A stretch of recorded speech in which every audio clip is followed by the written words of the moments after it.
Hey everybody, it's Allie, and welcome to our Y&R chat for Sunday, August 7th, 2014. Only 3 episodes this week, CBS? Come on! I need 5 full episodes of Y&R each and every week, or I start to get the shakes. I go through withdrawal. I'm like Nikki staring at the vodka bottle with desire. I had no idea. It didn't even occur to me that there wouldn't be a Labor Day show, because usually, don't we get a barbecue or something? And then Friday was tennis. Unacceptable. Who's watching tennis? All right, all you tennis fans out there, sorry about that, but come on, isn't there a special channel for that? Oh well, 3 episodes, so we gotta make the best of each and every one. We have to savor every moment. Now, last week, we left off in this bizarro world situation. Mariah in the storage unit, having just been forced to marry Ian.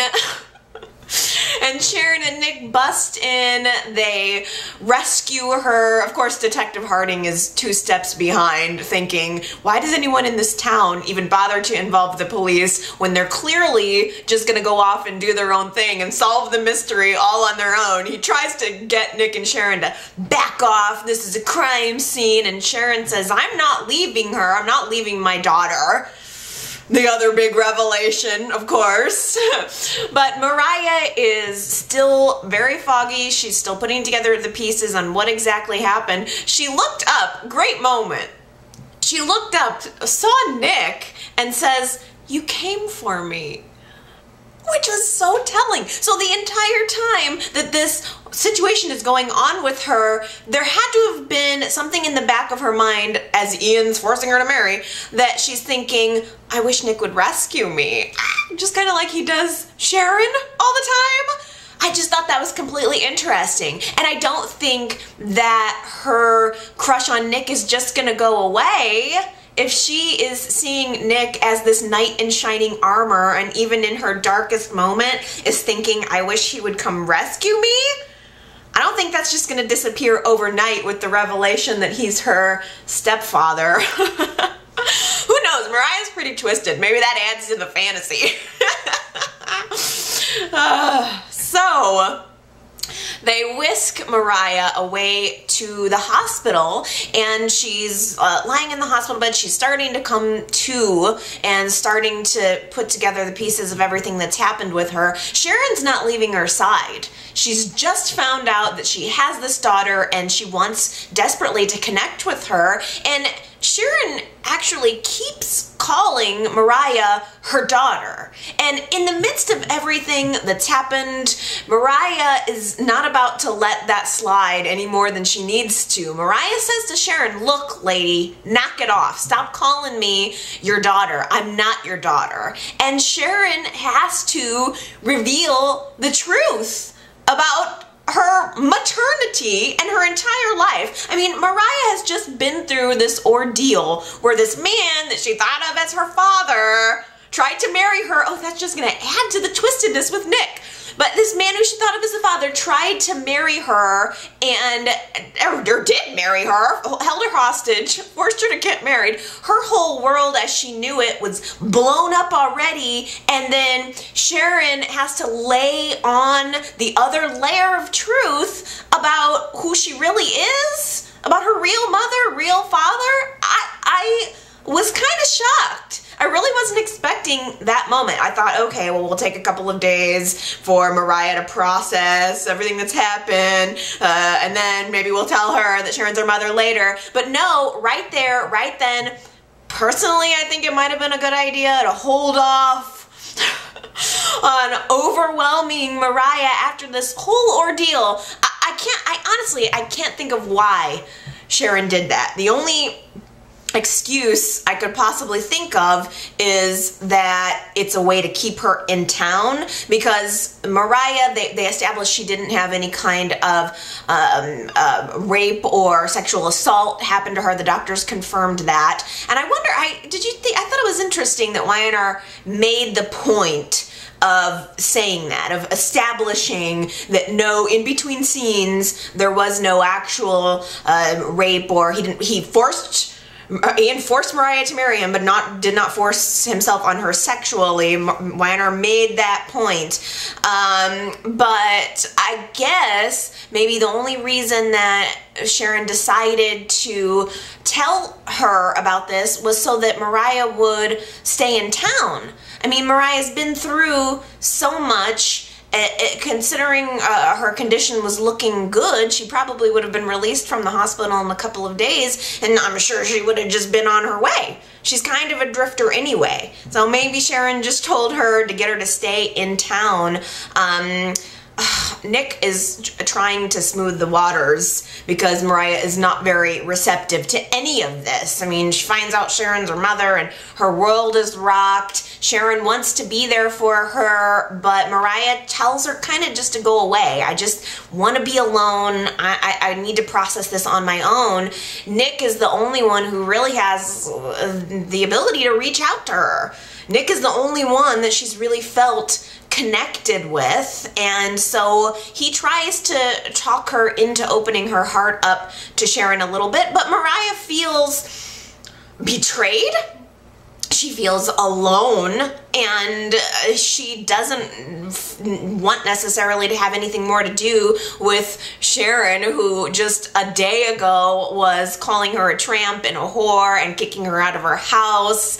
And Nick, you know, I don't know if I missed it, but I don't remember the scene where Sharon told Nick exactly what Mariah was planning. Did I miss something? Because I kind of remember Nick coming back from his trip where he found out the truth from Helen. I guess her name was Helen. He came back from the trip, and he wanted to tell Sharon the truth about her daughter at the same time as Sharon wanted to tell Nick about what had just happened with Mariah and the lingerie scandal. And I felt like I seem to remember Nick taking over the conversation and Sharon not being able to tell him right away, but there must have been some kind of scene that we didn't see, I think, where Sharon told Nick about what Mariah's true intentions were. So she's definitely feeling connected to him, and Nick decides that he wants to try to take her home. He wants to incorporate her into the family. He did feel a connection with her. It wasn't quite what she was thinking, but even though Mariah resists, Nick says, "I'm taking you home. You're coming home, whether you like it or not."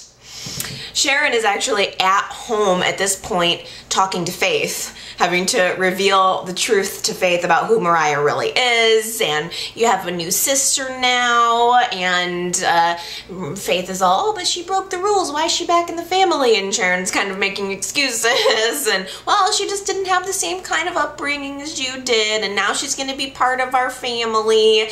And it was kind of, it was telling, because Sharon, in a nutshell, approached it like, "Well, I'm Mariah's mommy now, and Daddy will be like Mariah's daddy." So it's twisted.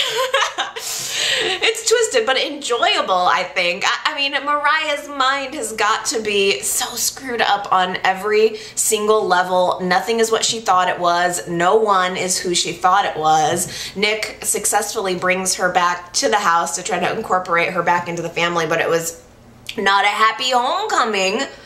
Mariah is very bitter towards Sharon. I feel that if anyone has the right to be bitter, it would be Sharon. I mean, I think Sharon's stepping into the motherly role and trying to put her child first and trying to mend the fence first and foremost. But why wouldn't Sharon kick Mariah out of her house for trying to seduce her man in her house? I think Sharon had a completely 100% correct reaction to the Mariah situation with the lingerie, and she's only trying to forgive and forget because of the revelation that Mariah is now her daughter. So it's gonna be a rocky road, not just for Sharon, not just for Nick, but for the rest of the family too.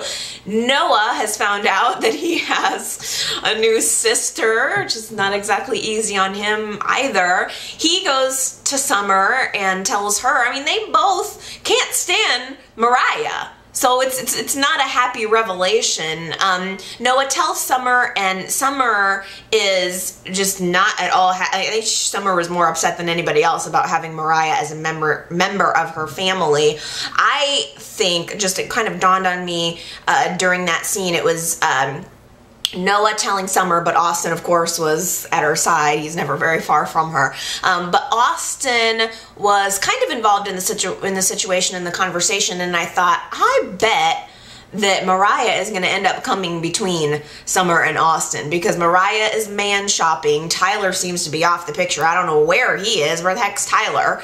And it doesn't seem like she really, you know, he said a couple weeks ago he's totally over her anyway. So I think we're moving on to new arcs, and Summer and Austin and Mariah are all kind of the same age, I think, or they're supposed to be. They're close enough. So I think that Mariah is going to cause problems for Summer in more than one way. Plus, Austin and Mariah would be quite a pair. They're little troublemakers, and I just always thought there was going to be a connection there anyway. But surprisingly, Summer was upset, I think, most of all about the fact that now Nick had another daughter. She actually admitted that she's jealous of Mariah for exactly that reason, because now Nick is going to see Mariah as a daughter, and that's how he used to see Summer. I don't know what Nick has done that made Summer feel that he doesn't see her that way anymore, or maybe it's just an instinct between them. The facts, the quote-unquote facts of the matter are that they're not related. That's the supposed fact, or that's what Summer and Nick both think. But maybe there is some kind of paternal connection between them that's you know, making them think and feel otherwise, because it is true. So it is very interesting that Sharon and Nick are gaining this daughter in Mariah, just as presumably the truth about Summer's paternity is going to come out too. But it also fuels the rivalry between Summer and Mariah, which is good, because they're gonna end up, they're sisters too, they're half sisters too, right? No. Sorta. What do you call it? Stepsisters, that's what it is. So Summer's gonna be more involved in Mariah's life and in the family than she certainly would like. So I thought Summer's reaction was very interesting. It was much more blown up than Noah's was. Noah was a little more subtle, but I think Noah is in mission mode. I think Noah's worried about his mother. Noah's the one who's had to witness and carry a lot of Sharon's, the weight of a lot of Sharon's emotional problems. I think Noah's someone who just has always had this kind of screwed up mother, or at least in the last couple of years, she was a screwed up mother. And I think that Noah is mostly worried about how Sharon's going to handle this, react to this. She's, of course, seeming to be very strong, but Noah even said to Sharon, you can't expect to just be an instant mother to Mariah in the way that Faith just gets this instant sister, or I just get this instant sister. It's not going to work like that for someone with Mariah. Mariah has problems. She has trust issues, and the fact of the matter is, I think there is a reason to be concerned about Sharon. She is projecting a lot onto Mariah, a lot of emotion, a lot of hope, and I think it's going to be interesting, because I think that's bound to lead to disappointment. Good old Ian Ward shows up at Nikki's house. I mean, the second he showed up at the door, I thought, how the hell did he get past the guards? You know Victor has that place like a fortress, especially now, and then it was revealed, oh, it's because Ian drugged them. He has a syringe of, I don't know, magic drugging medicine, and he has syringed the guard. Or, there can't just be one guard. Like, there must be more than one guard. So, like, did Ian systematically syringe and drug all 5 of them? Like, he's this old man, and he's so feared, and he's doing all these dastardly things he's probably not even physically capable of doing. How did Ian overwhelm a guard, or 5 of them? Like, I'm just picturing one by one Ian just stabbing each guard. Like, all the guards are in a row, all like 5 of them in a row, and Ian just stabs one while the other 4 watch, and then watches them go down, and then he turns to the second one and just stabs him while the other 3 watch, and he goes down, he just goes on down the line, stabbing all 5 of the guards to incapacitate them, and they're just like, standing there doing nothing, because that's all everybody ever does with Ian. Nobody ever even challenges him. He's an old man. Knock him down.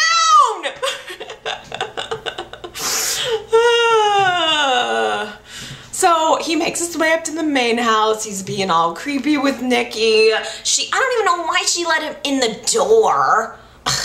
It seems like through this entire confrontation, Nikki had one reaction to getting one solution to getting Ian Ward, and it was to make a phone call. She tried twice to make a phone call to get help, and nothing else. That's the only thing you could think to do, Nikki. He immediately rips the phone out of her hand, and the entire time I'm thinking, Nikki could totally take him. All it takes is one strategically placed knee.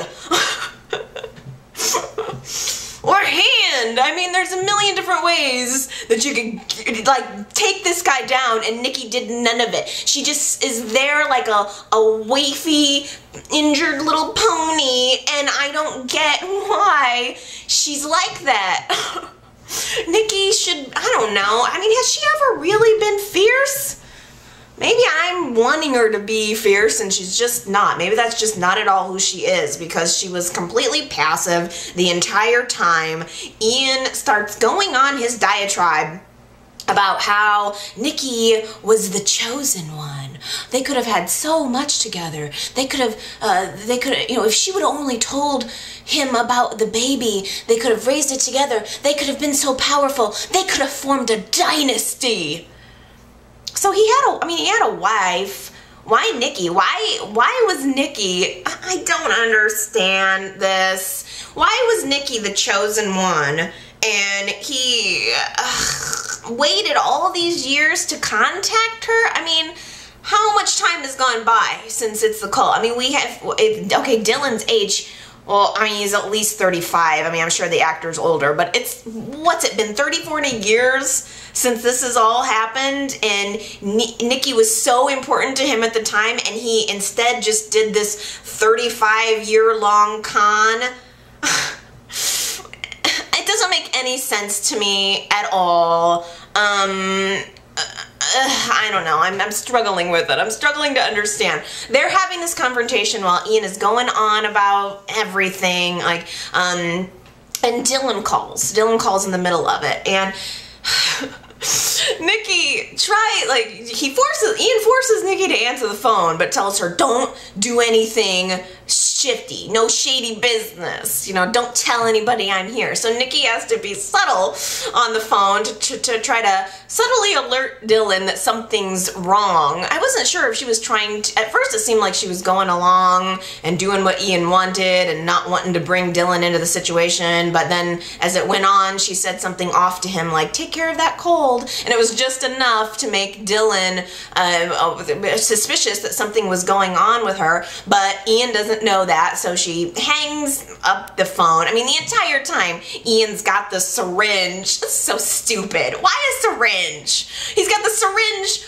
pointed toward Nikki the whole time she's on the phone like it's a gun. I mean, he's literally holding it like it's a gun. I'm gonna stab you.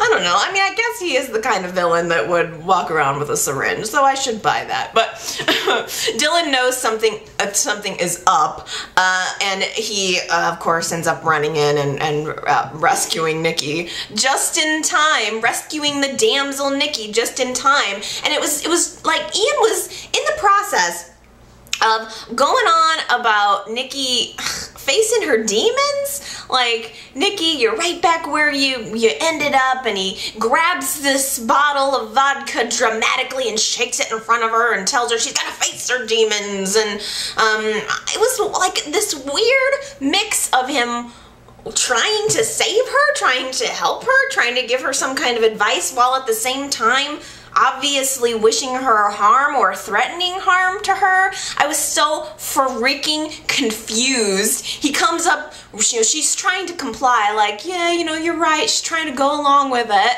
And he comes up to her and says, I just want what I want. I want to be compensated. I want to be paid. And she says, I'll get you the money. I'll get what you want. And he's saying, it's not enough. I want more. And he's got this look on his face that's just demonic. And it was, what the heck? What was he doing, you guys? What's more? So she's saying, I'll give you the money. I'll give you what you want. And he's saying, I want more. So was he going to rape her? Did you guys get that impression? Why did Y&R go to the trouble of establishing that Mariah wasn't raped? Were they going to then just imply that it was going to happen to Nikki? I'm confused. Was he going to knock her out and rape her? What was Ian's motive? I don't feel like I'm any closer to understanding what the heck Ian's motive was than I was last week on Friday, where we left off and Mariah's just been forced into being married. I don't get any of that. I don't understand what the marriage was all about. Even Sharon and Nick were commenting like, what's the point of that? It's obviously it was under duress. We're just gonna get that wiped away. So, I mean, was it some kind of like she can't testify against me in court if we're married kind of thing? I don't understand. I don't understand the Mariah thing. I don't understand the Nikki thing. All I know is that he had the syringe pointed on Nikki, like he was holding her by the wrist. And I will say the other thing. On the character of Ian Ward, we really have seen him mostly being psychologically aggressive and tormenting. And even when it was in the courtroom and Nikki was reading her diary during their case, his case against her, she's reading the diary about all of the things that Ian made her do, which was horrible. It was like he was violently raping her. And it didn't quite match with the Ian that we had seen in Genoa City. Ian, up until this week, had really not shown much physical force. Did you guys notice that? I never saw him smack anybody or do anything but just be the perfect gentleman. Or, I'm doing nothing. I'm a perfect guy. I would never harm you. Oh no, Nicole, I just want to help you. It was always verbal. And now this week, for the very first time, we saw him and his goon physically forcing Mariah into this marriage, physically drugging her, and then particularly with that scene between Ian and Nikki at the ranch, he did grab her arm and he was trying to stab at her, and he did rip the phone out of her hand. So it was really the first time we saw him get physical, and that we saw that glimpse of the Ian 30 years ago who was the cult leader. So I thought that was an interesting connection to make.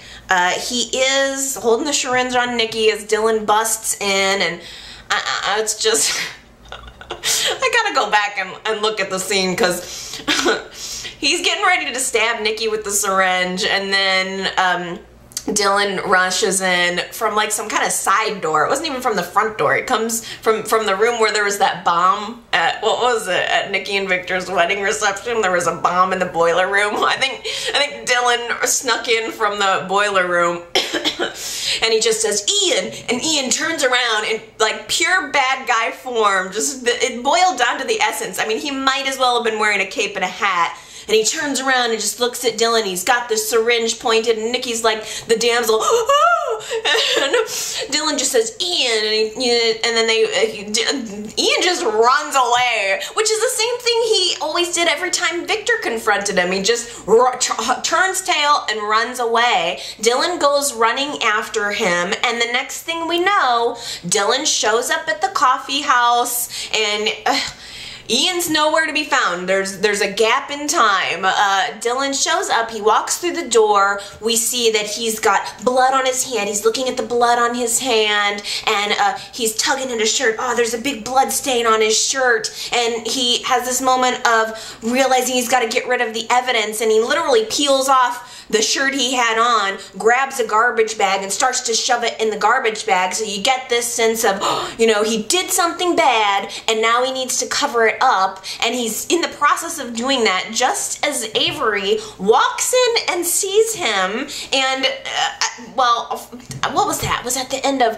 I don't know if that wasn't even the last episode. I think YNR did an episode after that, but they've got to pick up on Monday with Avery questioning him, and I can't imagine. I think she's going to be suspicious of Dylan, but I don't think that he's going to tell her the truth. I think he's going to make up some kind of excuse. But trust me, you guys. Trust right now. Allie is telling you. Dylan only thinks that he killed or harmed or hurt Ian. I don't know if Ian is dead or not. He may, I don't know. He may very well be, but Dylan didn't do it. I am telling you right now, Dylan only thinks that he either harmed or killed Ian. YNR would not go to the trouble of making Ian like the best bad guy in the history of bad guys and then not let us see him get killed. This is a character that has been on the scene tormenting everybody for months. YNR's been planting the seeds, obviously, here and there, that he's gonna die. So there's just no way that they would kill him and not let us see that confrontation. I am telling you, there was a gap in time between Dylan and Ian running out and Dylan coming back into the coffee house all bloody. There was a gap in time because Ian is either not dead or someone else killed him.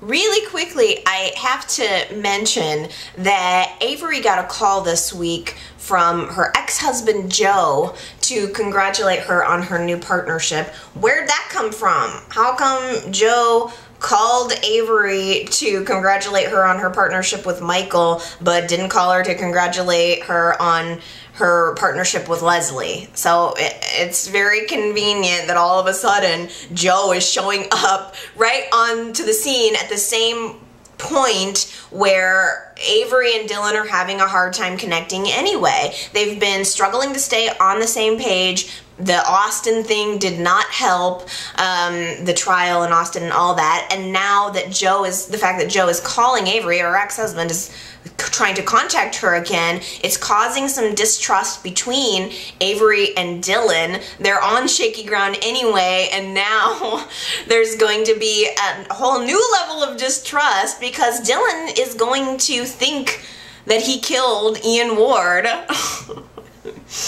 And he's gonna try to hide the truth from Avery and everybody else. No sooner than Kelly is unpacking her things does Phyllis open her eyes and start to give signs of life. Now, isn't that just the breaks? I mean, really. Just as she's starting to move on with her life with Jack, and Jack's finally moving on from Phyllis, just at that moment, Phyllis is starting to recover. I love it. It's just ironic how those two things are coming together concurrently. I love it so much. So Victor is at Phyllis's bedside diligently this week, when, by the way, he should be home with his wife helping her, right? I mean, come on. That's where you should be. But instead, he's with Phyllis, deciding that right now is the most important time for him to get Sharon's secret. He's exhausted every single other avenue, so if he can't get it out of Sharon, he's gonna try to raise the dead. And he's being quite successful at it, really. But the thing that kills me is the doctor gave Phyllis the magic coma potion last week, and now they're monitoring her, and Victor is sitting by her bedside trying to talk her out of the coma.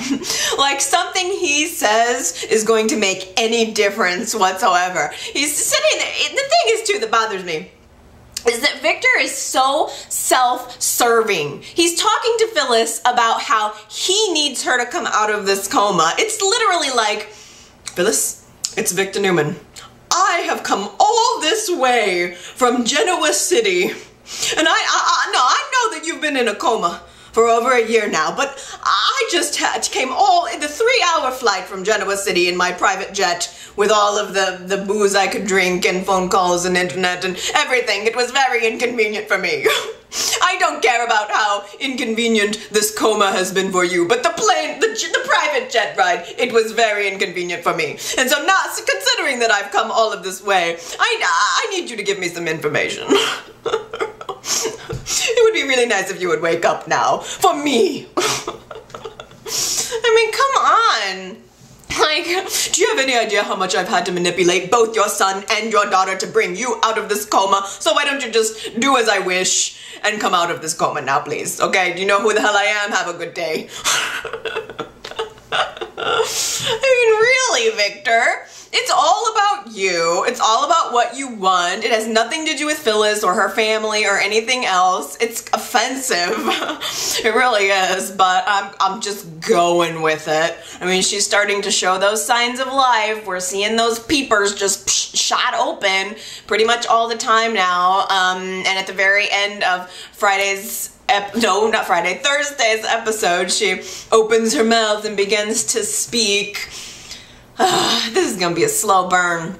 It's gonna take a while, I think, to get to any of this. Well, the first piece that's gonna unfold is the news of Phyllis responding is gonna hit Jack just as he's starting to move on with Kelly in every single way. I mean, Jack is starting to remove her things from the house at Kelly's behest. I bet that ticked off a lot of Phyllis fans, now that I think about it, because Kelly's going through a drawer trying to put her things into the house, and she finds a name badge of Phyllis and some gloves and just some random things of Phyllis's. And I guess I can understand Kelly's point. If you move in with a man, you know, and you really are planning to build a life together, it's not good to have the ex's things around. But at the same time, I do think it made Kelly look a little bit heartless, considering Phyllis isn't just the other woman. She is in a coma. So she kind of prompted Jack to get rid of some of Phyllis's things. Again, exactly as she's coming out of the coma.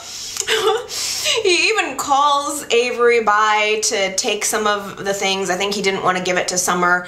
Didn't want to give the impression that he's thinking Phyllis will never come out of the coma. Or, I mean, it's hard enough for Summer to live with the fact that Jack has moved in with Kelly, and then to get rid of Phyllis's things would be too much. So Avery stops by to take some of Phyllis's things, and I really appreciated the scene of Jack and Avery sitting at the mansion, because like Y&R pulled out all of the old props, like anything that was relevant to Jack and Phyllis's relationship. They busted out the old Christmas ornament, the Abbott family Christmas ornament heirloom that Jack tried to give to Phyllis. They even busted out Mr. Ears! How long's it been since we've seen Summer's favorite childhood toy, Mr. Ears? And like, why was that in a drawer with Phyllis's things? Why wouldn't you just give that to Summer? I don't know. It was just kind of funny, because I swear I think somebody went through the Y&R prop room and was like, I'll just use these two things. These are kind of relevant. It serves the storyline.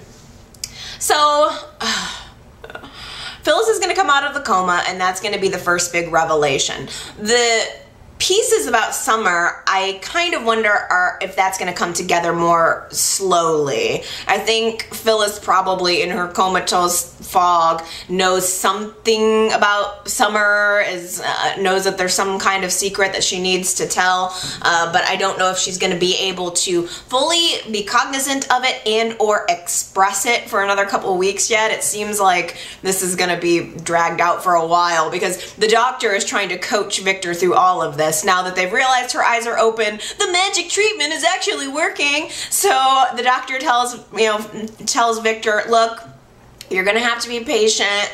It's a miracle, but it's not an overnight miracle, okay? So So I don't know how long it's gonna drag out. I did, by the way, really enjoy the doctor had a line where he's trying to prep Victor for what to expect, and the doctor said something like, look, Phyllis might come back to us, but there's a chance she may be different.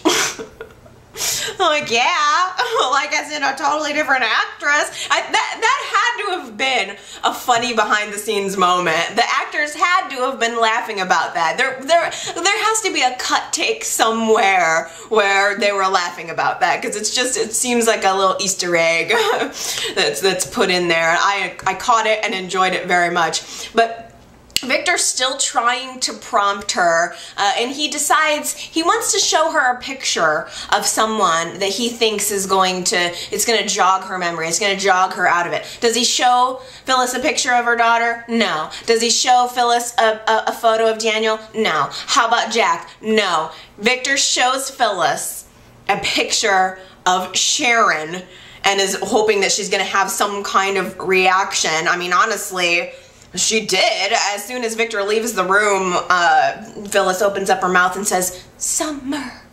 But as soon as Phyllis saw the picture of Sharon, I was almost expecting to hear like a growl.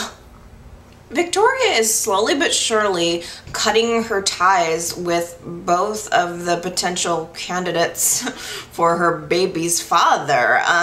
There was a scene this week where Victoria and Abby are at Newman Enterprises, and Abby's trying to be all supportive when Stitch stops by to check on Victoria, check on the baby, and there's so much tension between Abby and Stitch, which, by the way, is going to have to lead to a romantic relationship.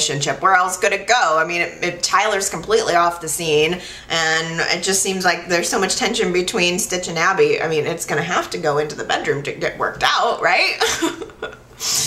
So Abby's being all rude to Stitch, as she always is, and Stitch reveals in front of Victoria, is I think in fact all too happy to reveal, that Abby kissed him. I don't think he was necessarily trying to cause tension between Abby and Victoria, but I think it might have that effect. I mean, Victoria wasn't happy to hear that they kissed. She wasn't happy to see them later in the week together, which we'll talk about that later. But I think Victoria is trying to simply save herself from any more hurt.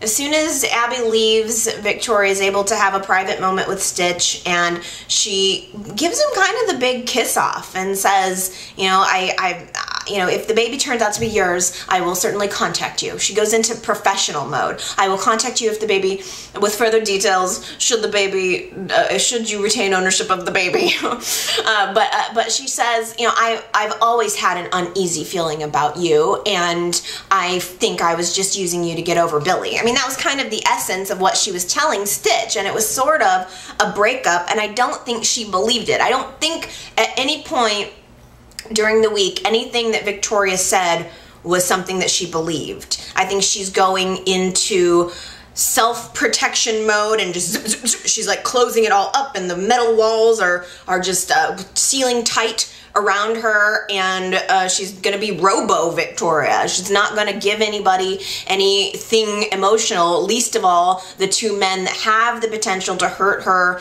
the most. So she gives Stitch the blow off, and then at the same time Billy receives divorce papers, and unfortunately he receives them on the anniversary of their engagement day. She tried not to do that, but apparently, oops, Avery's law assistant made a mistake and accidentally did the one thing she told them not to do, which was send the papers today. So Billy gets this really rude awakening when he's served with divorce papers.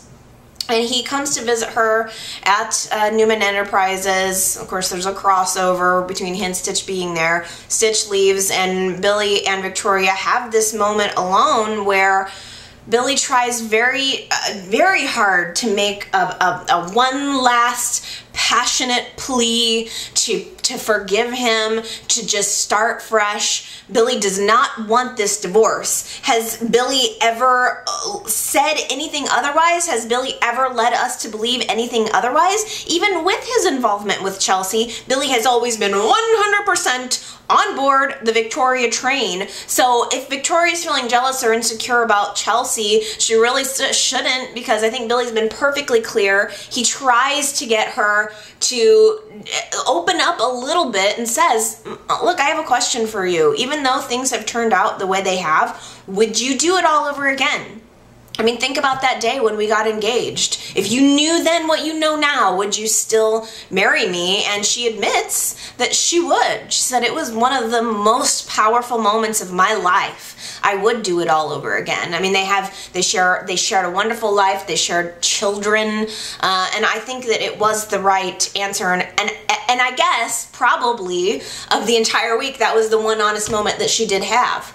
And it gave him a little bit of hope. He takes the divorce papers, walks over to the giant shredding machine and just says, you say the word. I'll shred these papers and we can start all over. That, you know, you're what I want. And she says, no, you know, no.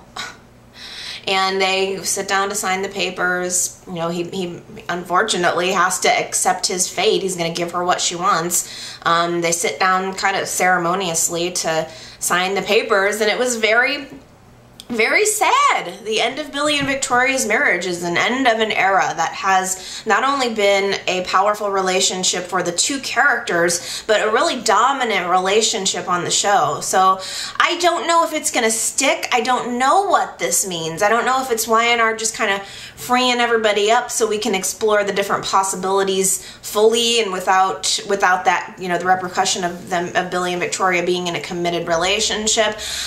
I do think ultimately that Victoria is going to end up with one of these guys. I think whoever ends up being her child's father is going to be the one she ends up with. I think that's the deciding factor. So the only question left is, and maybe this is what YNR is trying to find out, who do you want it to be? Maybe YNR is trying to get a gauge on fan reaction to find out how they should go. So you tell me, who do, at this point, I mean, we've seen it all. We've seen the relationship with Billy and Victoria. We've seen the relationship with Billy and Chelsea. We've seen the relationship with Victoria and Stitch. We're starting to see potential relationships and even maybe triangles between Stitch and Abby and even Ashley. So all of this being laid out on the table, who do you want to be the father of Victoria's baby? Just want to mention briefly that Neil is trying to get back into the swing of his life, which includes going back and trying to pick up where he left off with work. And he goes and has a meeting with Jack to try to determine what kind of work he can do, what kind of contribution he can make to the company. And Hillary's right by his side, of course, and Jack is being very encouraging. But even though Neil 100% believes he's just going to recover his eyesight and be able to move on with his life as originally planned and as he always has, it's starting to become more clear that it might not be quite the turnaround that he was expecting. He can't see, which means he can't read, and he feels like he's really not able to make a valuable contribution to the company. So Neil tries to quit.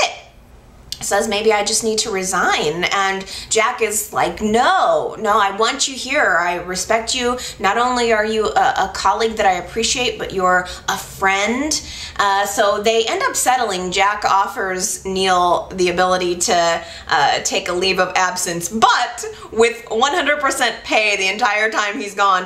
What a great company. I want to work for Jack Abbott. What company does that? It's just, I mean, the companies, you don't even hardly get anything these days for your, you give them your entire life, give them like 25 years, and then they don't really do anything for you at the end of the day. Here, Neil's gone through this tragic loss of his eyesight, and not only do they allow him an opportunity to not lose his source of income, but Jack's just going to pay him an executive salary, a CEO salary, for however long it takes him to recover. from blindness? That's a pretty good company. I want to work at Jabot. I want to work at the Chancellor. What is that company? I'm confused. Is it Jabot? No, Chancellor's with Newman. So I guess it's just Jabot. But what company is it that Jack runs? Because didn't Jack decide to step aside and let Neil be the leader of one of the divisions? Or maybe it's the fashion division. I think it's the fashion division. He's all over that, and Jack's just like over Jabot. I think. It's hard to remember. We don't see those jobs anymore. They're great jobs with great benefit packages, and we never see them. But anyway, this didn't turn out to be so brief, but I'm gonna wrap it up here with like probably the single most excellent moment of the week. I mean, the Ian Ward stuff was good, but I tell you, I enjoyed this.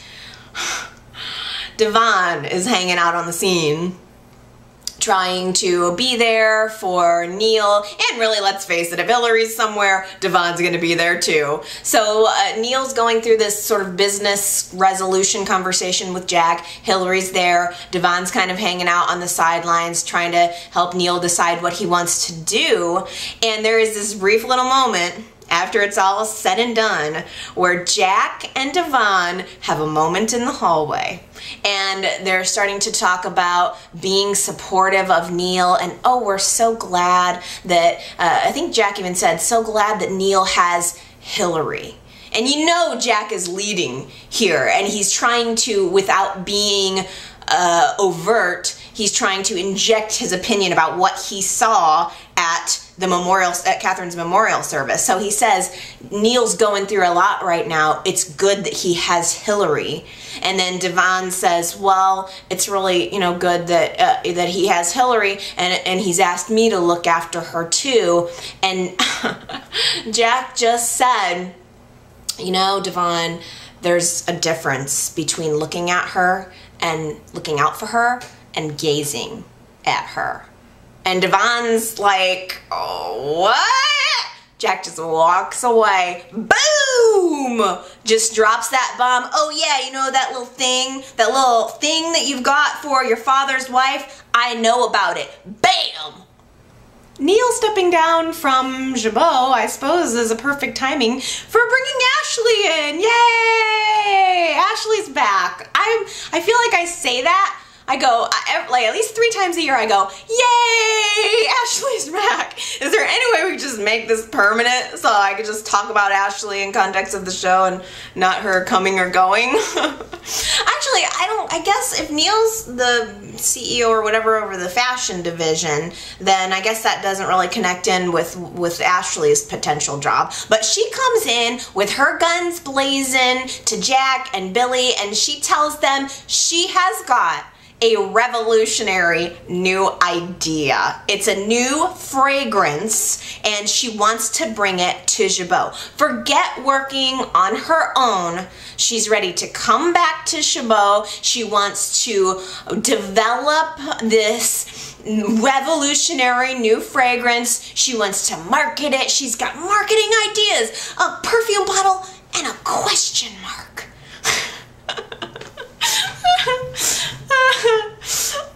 And she's ready to like make a go of it. The only catch is she needs Jack to make her co-CEO, and of course he's gonna give into it. I think the whole thing is very, very intriguing. I want to know. I mean, the whole question mark thing had me. Ooh, a question mark. I want to know, what is this revolutionary new thing, and can I get some? So I hope Y&R is working on some kind of side website where I can buy whatever it is that they're selling. Why doesn't Y&R sell Jabot cosmetics? I wonder if they've ever thought about that. I kind of almost think that at certain points they've sold certain things maybe related to Jabot, but I don't know if they've ever developed a full-fledged product. That would be excellent, don't you think? That'd be a good product tie-in. Somebody's dropping the ball on that. I hope Y&R is in development with some kind of, like, behind the scenes, like at the writer's table, they're also developing a revolutionary new fragrance. It's gonna change my life, because I'll buy it. So I'm excited about Ashley being back on the show. She jumps right in, she dives in, as a matter of fact. She's already scheduled interviews to get lab help for developing this product before she's even announced that she's coming back, before she even has the job. She just believes that Jack is going to let her come in and take over, which is kind of interesting because I think that the reason Ashley left town in the first place was because Jack wasn't giving her the kind of responsibility she was looking for, or they were fighting over control of Jabot at some point. So maybe he's just made it known many, many times that he wants her back. So she just believes he's going to make her CEO, and then she goes about her interviewing of chemists, and Ashley's working with Abby. They are at the athletic club scheduling interviews, and who should come in for an interview?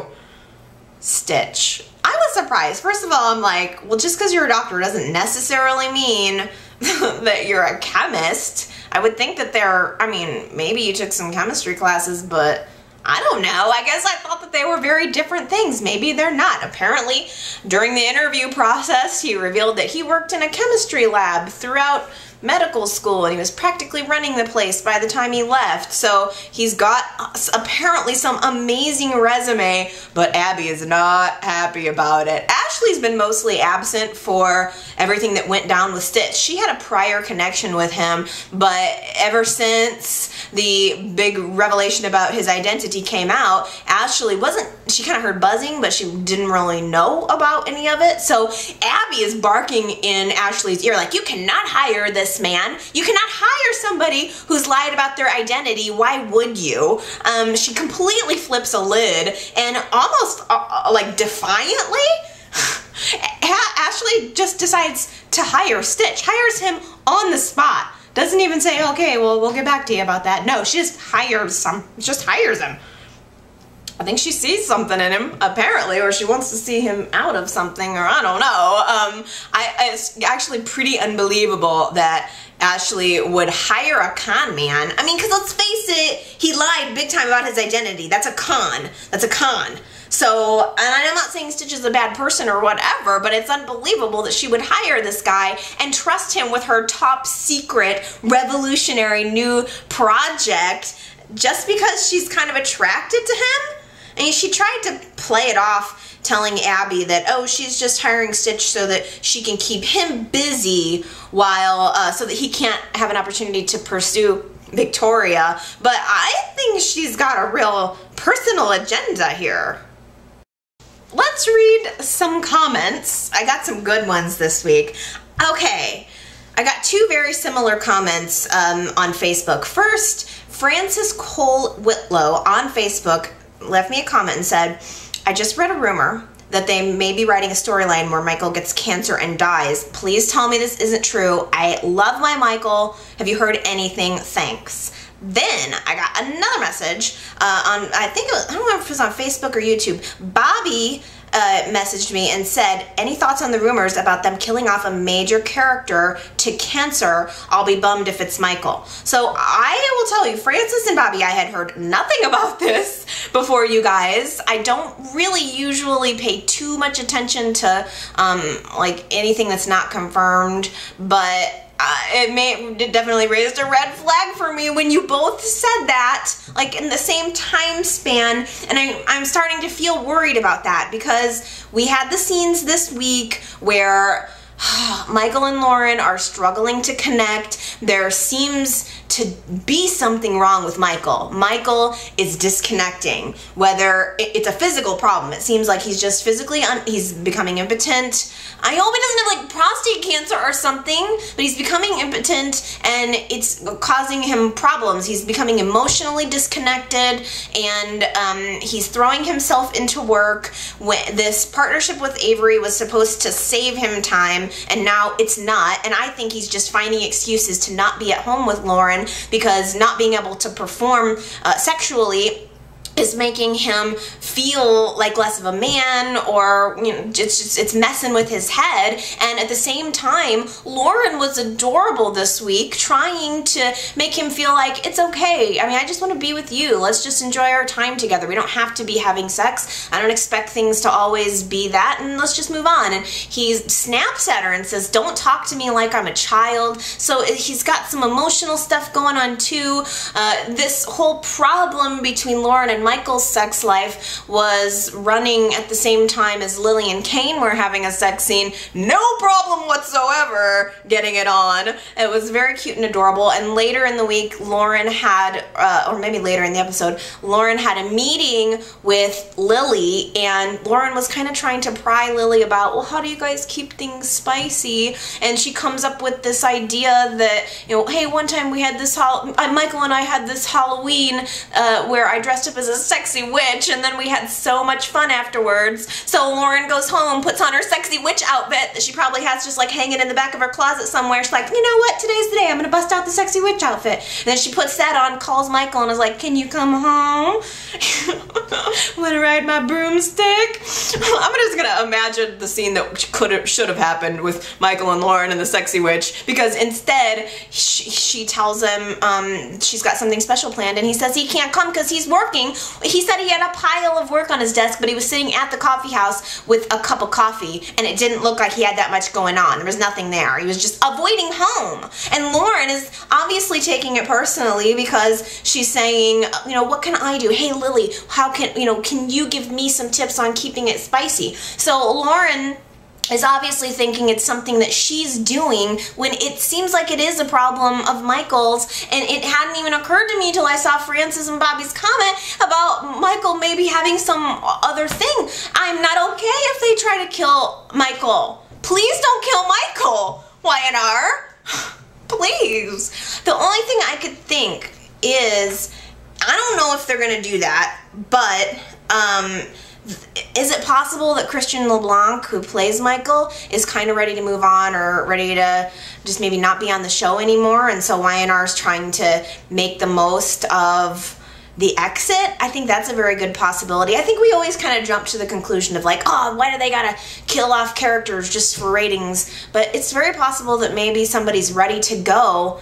That's gonna be hard. I hope that they don't do that.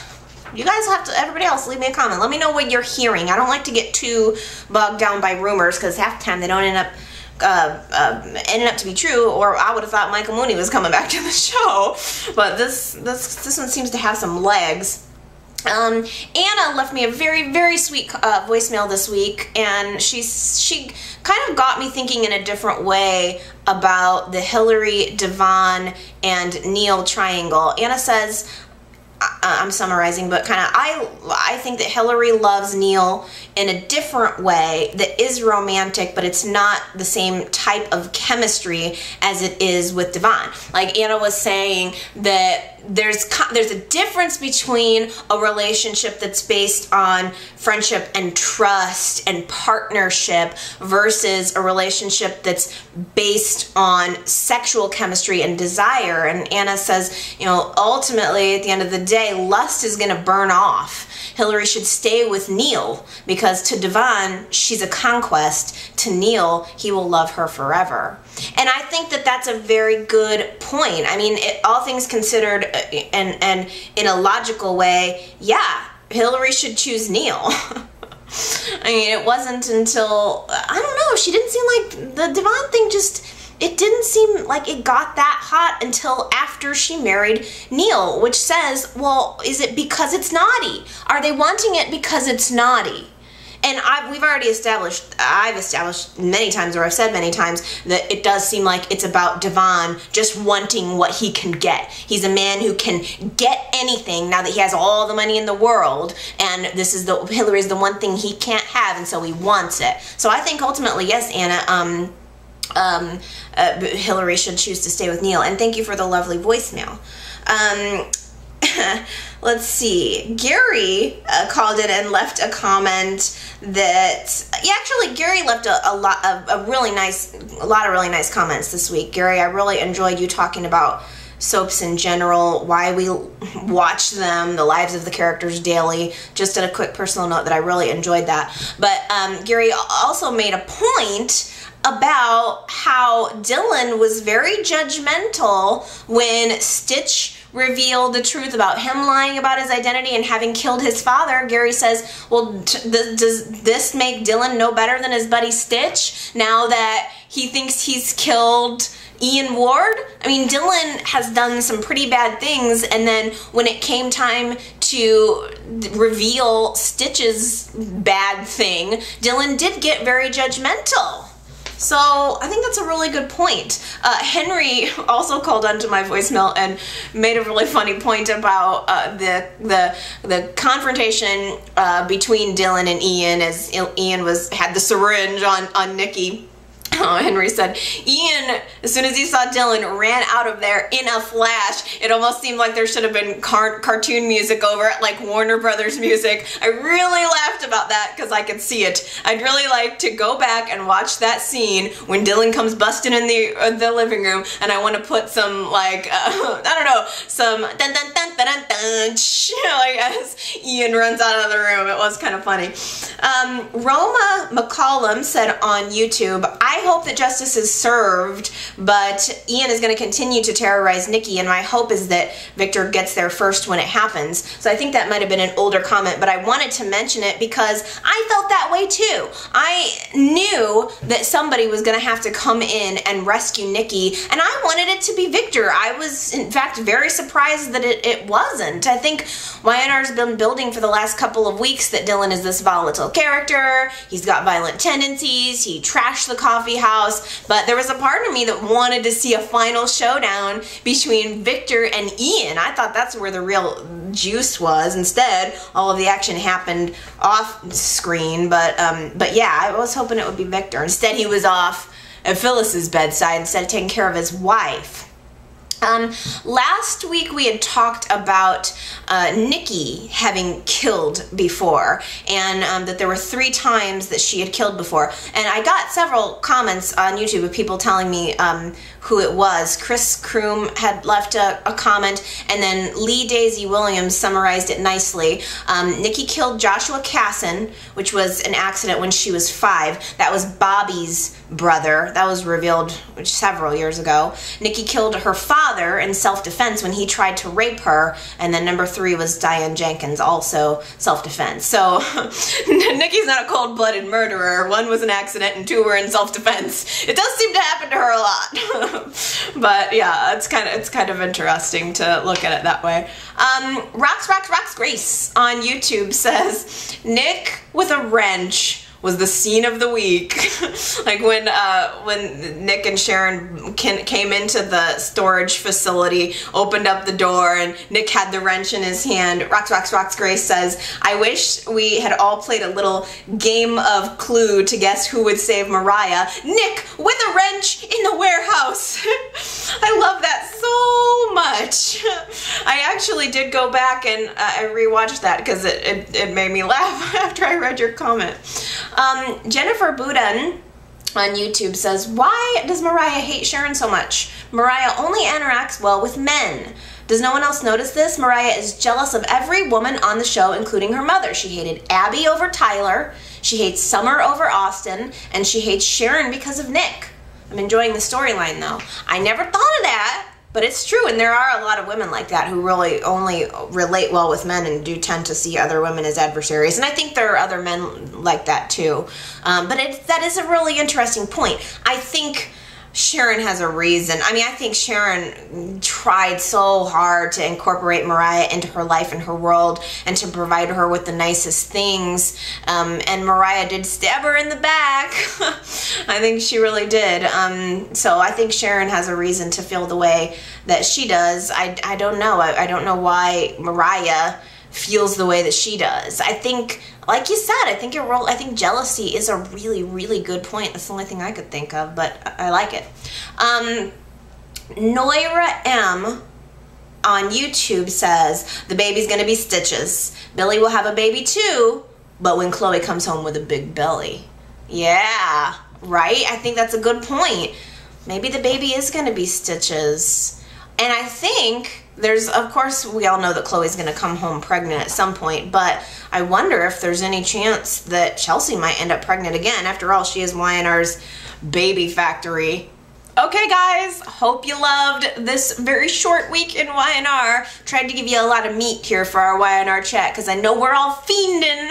So I hope you enjoyed it, and please don't forget to leave me a comment. I love hearing from you guys. You can leave a comment on YouTube if that's where you're watching. You can leave it on Facebook, Twitter. You can go to yrchat.com, leave me comments there. You can vote in the polls. Let me know who you want to be the father of Victoria's baby. Do you want it to be Stitch or Billy? Go to yrchat.com, vote in that poll, leave me your comments. I love hearing from you guys, and if you leave me a good, awesome comment that I like, I'll read it on next week's YNR chat. So until then, I hope everybody has a good week. I hope there are 5 shows, and I'll see you guys next time. Bye!